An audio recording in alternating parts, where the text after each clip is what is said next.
Hello, pattern readers. Because of illness, I am late to the party on this oopsie of a Moiraine and Trolloc teaser that was posted and quickly deleted by German Prime Video last weekend. But I decided to comment on it anyway because what I really wanted to say wasn't about breaking down all of the details, as others have already done. What I really wanted to say was, don't freak out. That's weird. I'm usually all about freaking out, in a good way, over every bit of Wheel of Time related news. And this one was a pretty exciting one, not least because it was so unexpected. But I wanted to provide a voice of caution over reading too much into this teaser in particular.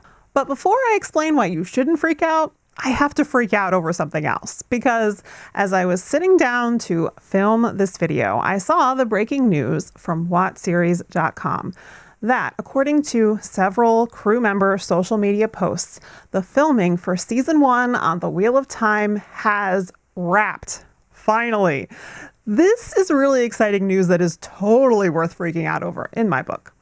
Just a day before, they had also shared an unconfirmed report that season 2 filming will start in June 2021 and run through March 2022, so about 10 months, which is fairly consistent with how long filming for season 1 should have taken, about 9 months. So this is equally exciting news. This makes me more hopeful that an official trailer and release date are going to be on their way, and that we'll start getting more information on season 2 as well. There have been some rumors lately, including this one, that suggests that perhaps Elaine is going to be cast for season 2, which is something that I have been speculating about and have been kind of preparing myself for.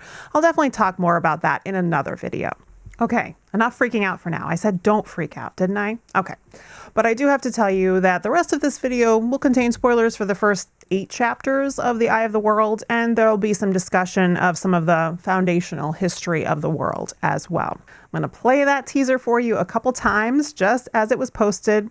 Later on, I'll mess around with it a little bit, but let's just watch it for now. Do not underestimate the women in this tower.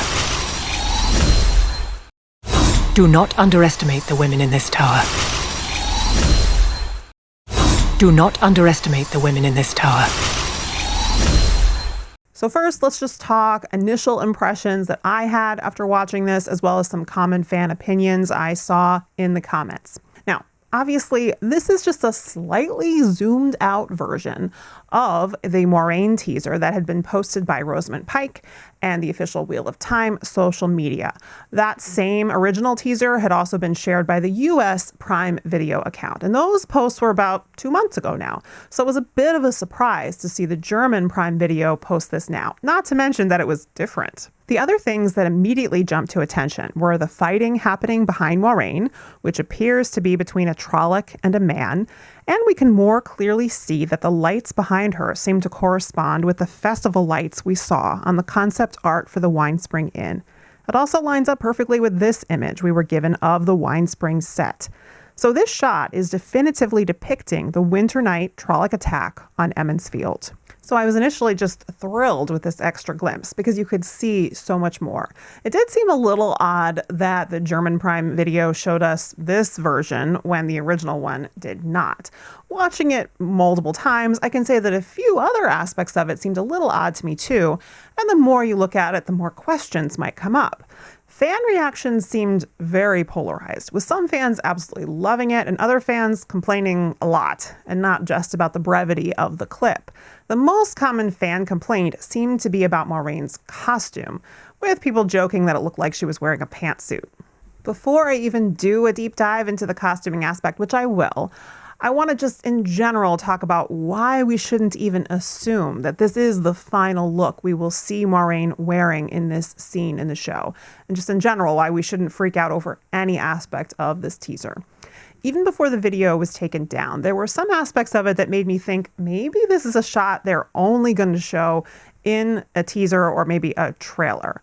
This zoomed out version where we can see that what's behind her, she's facing away from what looks like land fighting with a Trolloc, seemed unusual.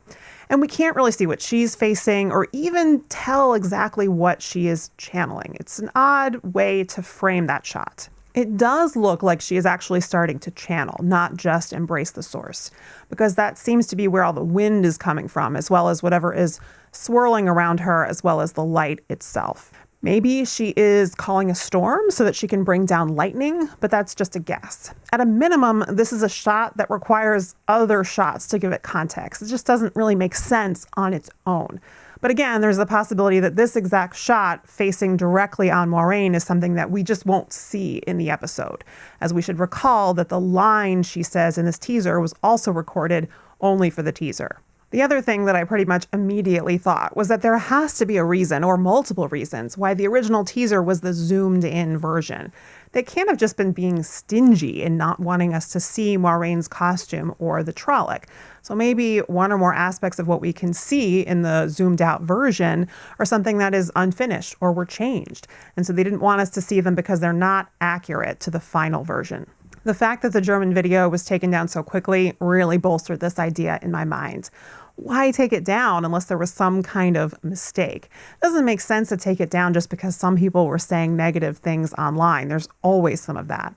And it wasn't even anything controversial. It was just some people assuming negative quality over a tiny out of context glimpse of something. So it's pretty clear to me that we were never meant to see this zoomed out version. And whatever the reason is, it seems pretty likely to me that one or more aspects of what we can see in it don't accurately reflect what we're going to see in the final version. One of my most basic points is this. These little micro teasers that they've been doing so far are really only meant to be seen mainly by existing fans. They're not for mass marketing. And as such, they're not going to have the level of polish that I would expect to see in an official trailer or the episode itself. By the time we get to an official trailer, I feel pretty sure that they're going to have it refined to the point that they're confident it reflects their final product. But I just can't say the same of these micro teasers. Want some evidence of that? Lauren at Unraveling the Pattern pointed out in the original Moiraine teaser that you can see a little part of Rosamund's wig being blown back. That is the kind of detail that can be edited to fix in post-production. I have to assume they would if they were using this shot in the episode, but they didn't for this teaser. For the sake of going even further with my don't freak out argument, I will dig a little bit more into some of the concerns people had after watching this clip. So there's the Trolloc itself. The one thing I feel very confident about after seeing this is that this is a person in a Trolloc costume, which I'm glad about because I think there's a level of visceral realism that can be achieved that way that is harder with CGI and motion capture. Some people pointed out that there was something a little bit odd about the Trolloc's movements, and that I agree with. There was something strange about it. Some people even suggested that perhaps the video was playing in reverse, that the original shot was panning out from Moiraine as opposed to panning in. So let's watch it in reverse and see what you think.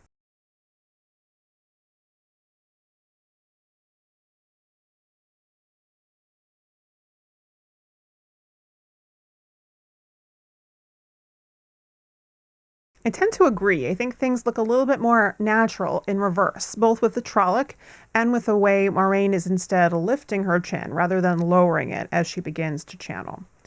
I should also point out, and it should be obvious, but I guess it isn't, is that this clip in the context of the teaser, the point is not the Trolloc, and we're barely given a glimpse of it. Given that we clearly were not supposed to see it at all in the first place, we should definitely not consider this a Trolloc reveal. This is clearly not polished to the level where they wanted this to be our first view of a Trolloc, so we should absolutely reserve judgment. That said, there seem to be some cool details. It has horns, it looks animalistic, and really huge next to the figure it is fighting. So I'm definitely excited / scared to see more. Now on to the costume. First off, friends, she's not wearing a pantsuit off the rack at JCPenney. Come on. But we probably should be prepared to adjust our expectations of what costumes might look like in general. Fans tend to equate fantasy with the medieval era and expect costumes to look accordingly. And fan art definitely reflects this. But the Wheel of Time is not set in a medieval-like era. Robert Jordan himself said that it was closest to the pre-industrial revolution, except without gunpowder. But also, it's not literally our pre-industrial period. It's in a sense our post-apocalyptic future.